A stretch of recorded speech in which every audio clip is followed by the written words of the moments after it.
Today at Lost Artistry Lash, we are going to design the most amazing, wispy, dramatic cat eye lash set.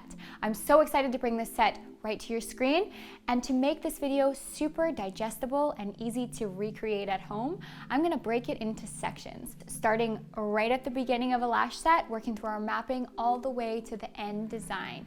I promise you, by the end of this video, you're gonna know how to design this set right here. It all starts with a plan. So how I create my plans, all of my lash sets, is to start with the client's eyes open. Reason being is because the client's eye looks completely level when it's closed. So if you map your client with the eyes closed, it can look completely different than you had imagined in your mind. To do that, all I need is a Sharpie. Promise you, as long as it's non-toxic, you can hate in the comments if you want, but as long as it's non-toxic, it comes off easier than even waterproof eyeliner. Forewarning, this video is going to be very lengthy, but so detailed. Also, if you don't know me yet, my name's Caitlin Elford. I'm the owner of Lost Artistry Lash, which is the platform you're visiting right now. At Lost Artistry, we make it our mission to offer all kinds of lash education for free. Between our multiple platforms on TikTok, Instagram, Facebook, and YouTube, you can find all of our lash supplies as well as all of our online trainings at lostartistrylash.com. Let's get into the video. The goal for today's set is to have a big swoop at the very outer part of her eye. So from this point right here, where the eye starts to descend down, to about right here. Now that I know that that's where I want the longest, most dramatic effect, I know that that's my emphasis area. I'm gonna go ahead and do the same thing on the other side. I always do this with my client looking straight ahead. Reason being is because if the client looks to the side, you can see that the eyes change shape a little bit. So for consistency and symmetry, we just like to have our clients look straight ahead. So in order to create a really swept effect, I need to work heavily with direction. All that means is that all of my lashes are going to be directed and placed to face the ear. So on this side, and on this side. So that's gonna give me that really swept look. And I'm gonna direct them all the way from the outer corner to the inner corner. So no lashes will be directed up towards the eyebrow. To do that, it really just comes down to placement. If you feel like you need some work on placement, let us know in the comments. We definitely have some videos and some courses to help you out with that. The trick to creating a cat eye look is to make sure that none of your longest lengths sit at the highest point of the eye. And when you have a client such as Anna today, you can see that the eye lifts very aggressively from the inner corner to the middle, and then it swoops right back down, like the shape of an almond. So our lengths in this area here, where her eye lifts up, should be a lot shorter than this area here. When you look at lots of mappings online or in generic basic courses, you'll notice that the sections are cut into equal parts. For this kind of set, throw that out the window. Your sections are gonna be very unique. You're gonna have large, short sections in this area here, and then quickly transition into super long lashes in this area here. Let's draw our map. My length choices today are lengths 8 to 16 millimeters, and we're gonna mix C, CC, and D curl for her lashes. C being on the inner corner where we don't need a lot of lift, all the way to the middle, and then CC and D mixed from this point right here where my dot is, where the eyes start swooping down because we need more lift.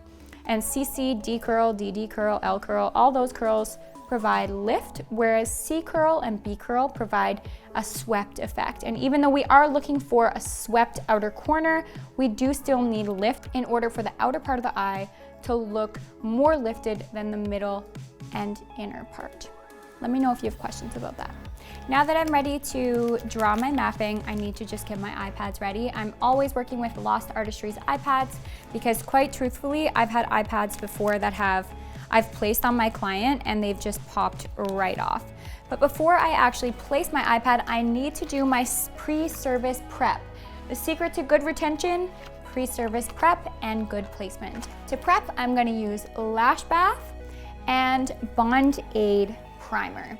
I hear lots of talk on the internet about skipping primer, but for me, primer and cleanser works amazing together, and I never skip either. The reason why I don't skip my primer is because when we prime, we're not just creating a nice surface for the glue to adhere to, we're also opening the cuticle enough that the glue can not just sit on the outside of the natural lash, but it's gonna penetrate into that natural lash, helping maximize your retention.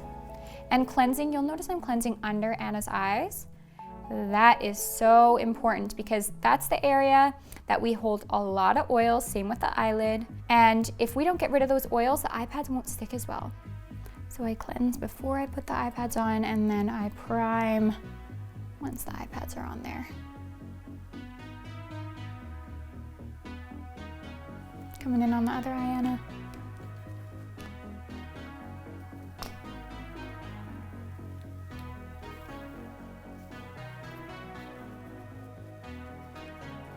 Lots of clients say this feels like a spa treatment. And you wouldn't believe how many lash artists don't do this and then complain about bad retention. Comment below if you've ever had a lash artist not give you a lash bath. So at this point, I would normally be chatting with my clients about the importance of aftercare. I would teach them how to cleanse their own lashes and kind of talk them through what I'm doing. Great way to upsell your products as well, but you need to understand the products that you're using. That's the trick to upselling any products in your salon. You have to firstly believe in them, and you have to understand them. Make sure to get rid of all that product. Don't be afraid to touch your client. I promise you, they don't mind. It is a little intimidating in the beginning, but it's necessary because if you leave product on the lashes, then you'll have poor retention as well. You guys got to witness something silly. I went ahead and put my markings on before cleansing, which I don't normally do, but I got excited and carried away with filming. And now I have to put my dots back on my client's eyes because that's how easy the Sharpie is to clean off the eyes.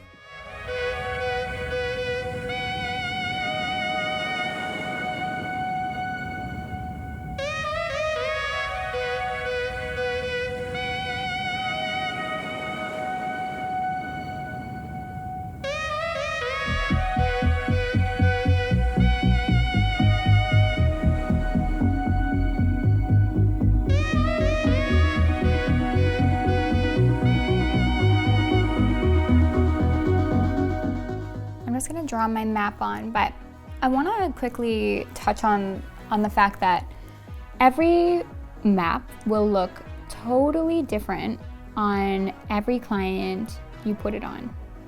So my suggestion is to always create your own map. Know your theory through and through, understand your curls, understand direction, understand layering, all of those things, and don't rely on someone else's map. Instead of copying someone's map, understand theory, curl blending, layering, lengths, eye spacing, lash lift and curl. There's so much to styling, and truly everybody needs something unique. So instead of copying someone else's, I challenge you to design your own.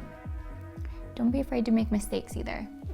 That's how you learn. But generally speaking, for cat eye styles, I never use a standard cat eye mapping where my lengths are placed on the very outer corner of the eye. You can see here, look at how many lashes are left here outside of my emphasis area.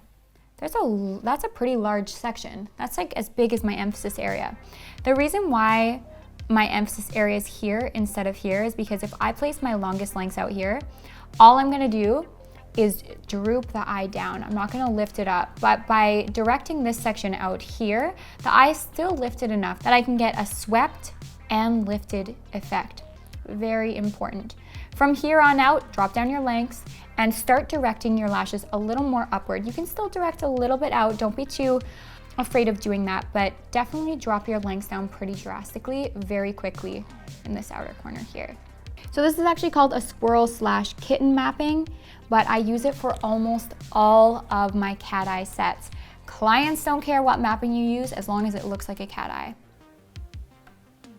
So my longest length in these sections, 16. I'm gonna actually detach my length. So I'm gonna go 14, 12, because I am going for a really textured effect, so it doesn't really matter if I jump down, because I'm gonna have so many lengths mixed throughout anyhow.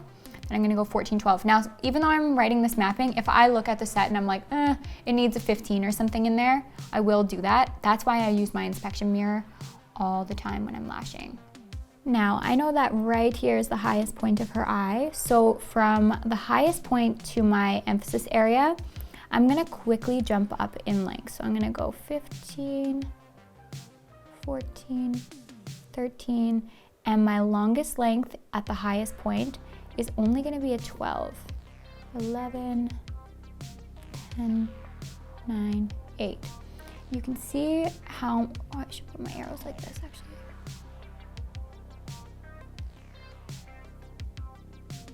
You can see how small my sections here are compared to over here. See these lines here? That's my direction. You can see that's just reminding me that all the lashes are pointing out. To build today's set, I'm first gonna start with the bones. So my bones are gonna be my very textured, longest pieces of the set. So I'm gonna first go ahead and apply those. That's gonna be one of each of the longest lengths, every length actually, that I've shown on this map. From there, in order to create texture, I'm gonna add to this map. It's gonna look really overwhelming, so we're just gonna start here, and then I'll either make another map, you can do that if you want, or you can just look at your lengths and jump down from there. So I want at least 4 millimeters between my longest and shortest lengths within this set, and I'm gonna make my lengths gappy. So instead of going 16, 15, 14, 13 in one section, I wanna do jumps between millimeters for added texture. The bigger jump you have between lengths, the more texture you're gonna create. So I'm gonna, instead of doing 16, 15, 14, 13, I'm gonna go maybe 16, 14, 12, 10. See what that looks like. But for now, I'm just gonna build the bones. We're gonna look at it, see if we need longer lengths anywhere, shorter lengths anywhere. I'm not committed to anything if I work in sections like this. But first, can't forget to prime. This primer smells so good. Smells like a fruit snack. To avoid primer getting in your client's eyes, just make sure that you transfer some of the product onto another applicator, or have a glue wipe on hand so you can dab the excess product off. Then start at the tips and slowly work your way down to the base, because the product really does move down with gravity.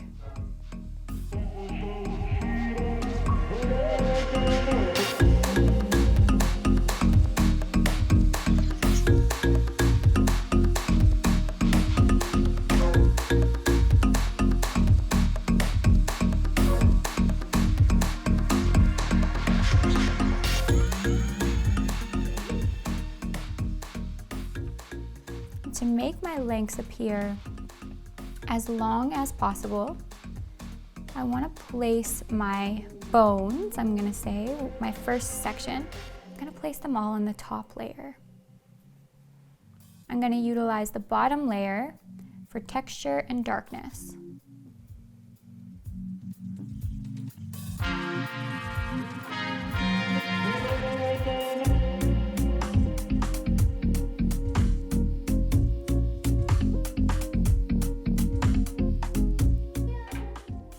The secret to creating wet lashes, which is what I'm using in today's video, is to A, work with the right tweezers.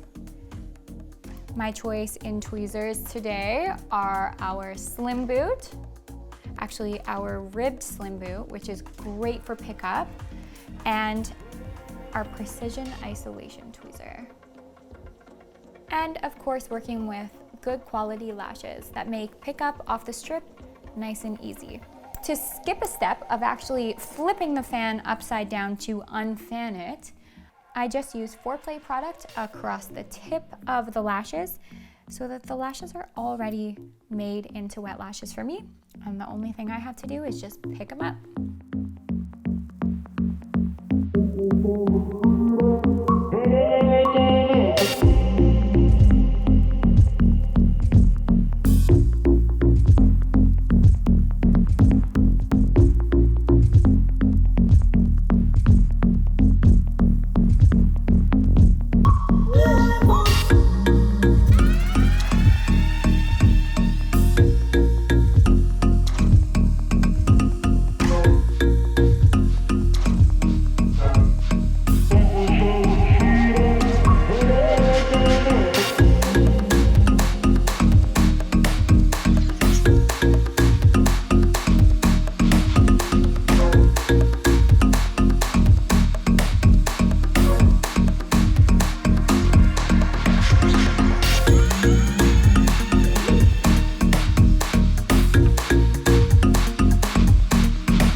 So I've finished step number 1, building the bones. Now it's time for me to look and check to see what I think the lengths look like. And from there, if I like how it looks, we'll start adding our textured pieces in and build the fullness of the set.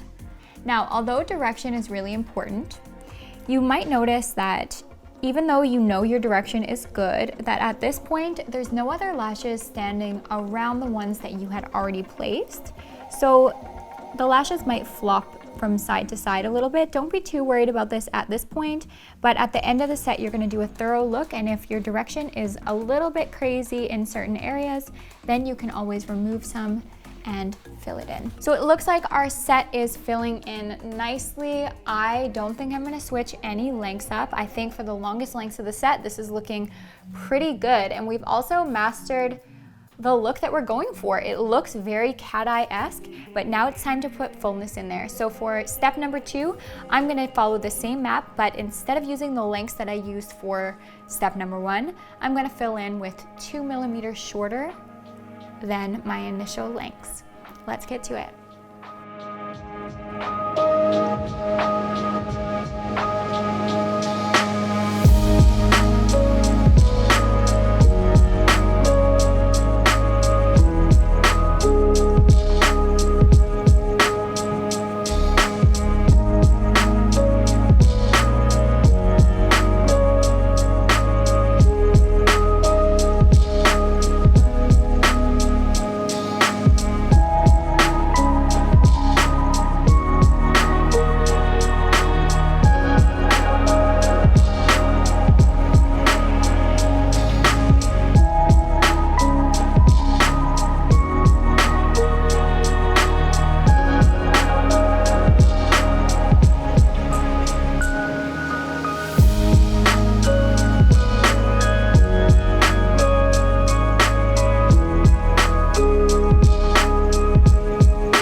All right, we are a third of the way through. Here's how we look. Now let's bring some darkness into the set. We're gonna now mix 2 millimeters shorter than our initial set. So just to recap, I've already put that 4 millimeters shorter than our initial map in there. Now I'm gonna do 2 millimeters shorter than the initial map, and then from there, it really comes down to playing around with the set. If you wanna go through the whole eye and put different lengths, you can absolutely do so. What I like to do is do about 2 layers of my 2 millimeters shorter, and then take my inspection mirror, have a look, and see what I wanna add from there. If I feel like I need more density along the base, add some shorter lengths. I might do that. I might put, say, 8 millimeters across the entire eye for a little more darkness just along that lash line. And outside of that, it's really just about play from here. Just make sure that if you do put longer lengths in, that they don't interfere with the bones of the set. Once you've created that initial shape, from there, it's just to add shorter lengths into your set to keep that texture and those spikes alive.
Can you get a shot of me? Oh.